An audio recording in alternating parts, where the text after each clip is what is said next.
Mukunda Jewellers first ever factory outlet. BA 2 to 12% charges with zero making charges low. Pattern on sale with zero making charges. నమస్తే. ప్రస్తుతం మనతో పాటు ఉన్నారు BJP senior నాయకులు గూడూరు నారాయణ రెడ్డి గారు. నారాయణ రెడ్డి గారు, ఎందుకు ఇవాళ బీజేపీ రైతు దీక్షకు పూనుకుందండి? ఎందుకంటే కాంగ్రెస్ రైతులను వంచిస్తున్నది కాబట్టి. ఎందుకంటే రైతు రాజ్యం తెస్తానని చెప్పి రైతులను మోసం చేస్తున్నది. రైతుల రుణాల మాఫీ అన్నారు, రైతుల రుణాల మాఫీ కాలేదు ఈ రోజు వరకు కూడా. అట్లాగే రైతు బంధుని కూడా ఆపేశారు. అది కాకుండా ఇంకా పేద ప్రజానీకానికి సంబంధించిన ఇండ్లను హైడ్రా పేరుతోని కూల్చేస్తున్నది. మళ్ళీ కొన్ని వాళ్ళకు అవసరమైన వ్యక్తుల స్కూళ్ళు కాలేజీలు కూల్చడం లేదు, వాళ్ళు నీటి మధ్యన కట్టుకున్నా కానీ. ఎందుకంటే విద్యార్థుల జీవితాలు ఖరాబ్ అవుతాయి అంటున్నారు. విద్యార్థుల జీవితాలు వాళ్ళ సొంత భవనాలను ఇండ్లను కూలగొడితే కావా? వాళ్ళు కూడా చదువుకునే పిల్లలు ఉంటారు కదా ఆ ఇండ్లలో. మరి ఈ ప్రభుత్వము మొత్తము వసూలు ప్రభుత్వం అయిపోయింది. డబ్బులను ఏ విధంగా గుంజాలి, ప్రజలతోని ఏ విధంగా శటకోపం పెట్టాలి అనేది. సో బీజేపీ పార్టీ ఎప్పుడైనా కానీ చాలా న్యాయబద్ధంగా ప్రజల వైపే ఉండి ప్రజల పక్షాన్నే పోరాటం చేస్తుంది. కాబట్టి ఈనాడు ఈ ధర్నా చేపట్టడం జరుగుతున్నది. తెలంగాణ బీజేపీ ప్రజాప్రతినిధుల యొక్క నాయకత్వంలో, ఎంపీలు ఎమ్మెల్యేల నాయకత్వంలో ఇక్కడ ముఖ్యంగా ఈరోజు జరుపుతున్న ఈ ధర్నా మహాధర్నాగా మారబోతున్నది. 24 గంటలు జరగబోతున్నది. తెలంగాణ రాష్ట్రంలో మొన్నటిదాకా పార్లమెంట్ ఎన్నికల వరకు బీజేపీ స్ట్రాంగ్ గా ఉంది. ఆ తర్వాత ఎందుకు సైలెంట్ అయ్యింది అనేది ప్రశ్న. ఏం చెప్తారు? అంటే సైలెంట్ ఎలక్షన్ టైంలో యాక్షన్లో ఉంటుంది, ఎలక్షన్ అయినాక సైలెంటే కావాల్సి వస్తుంది.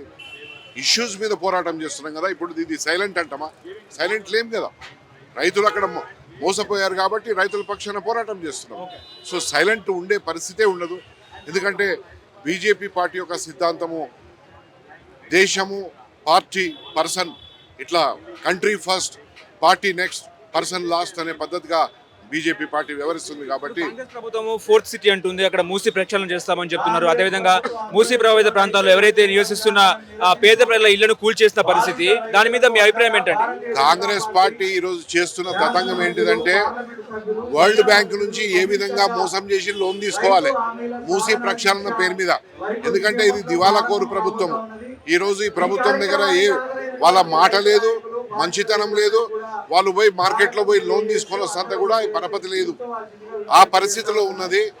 ఈ యొక్క నేచర్ కన్జర్వేషన్ పేరు మీద వరల్డ్ బ్యాంక్ నుంచి లోన్ తీసుకోవాలనే ఒక తాపత్రయంతో ఉన్నది తప్ప వేరేది లేదని చెప్తున్నారు. ఇప్పుడు బీఆర్ఎస్ స్ట్రాంగ్ ప్రతిపక్షంగా మారిందని మీరు అనుకుంటున్నారు? హైడ్రా విషయంలో బీఆర్ఎస్ ప్రతిపక్షం స్ట్రాంగ్ గా మారిందా? ఎట్లా మారుతుంది? BRS is defeated party. ప్రభుత్వంలో ఉన్న పార్టీ అది డిఫీట్ అయినాక అది వీక్ అయిపోయింది కదా. మా దగ్గర ఒక ఎమ్మెల్యే ఉన్నవారు 8 ఎమ్మెల్యేలు అయ్యారు. మా దగ్గర 4 ఎంపీలు ఉన్న వాళ్ళు 8 అయ్యారు. అంటే ఇదే ప్రధాన ప్రతిపక్షంగా ఎదుగుతున్నది. రేపు రాబోయే రోజుల్లో ప్రజల పక్షాన నిలబడి ఇదే విధంగా పోరాటం చేస్తాం. రేపు ప్రజాప్రభుత్వం ఏర్పాటు చేసే విధంగా దిశగా మేము పయనిస్తాం. మంత్రి పొంగులేటి శ్రీనివాసరెడ్డి ఇంటిపై ఈడీ అటాక్, బీజేపీ ప్రమేయం ఉందా? దాని గురించి నాకేం తెలియదు. బికాస్ నేను కూడా పేపర్లలో ఎక్కువ రాలేదు అది. సో నాకు ఎక్కువ తెలియదు. తెలంగాణలో రైతు రుణమాఫీ జరిగిందంటారా? 6 గ్యారంటీలు అమలు అవుతున్నాయా? బీజేపీ ఎట్లా చూస్తుంది ఏంటి?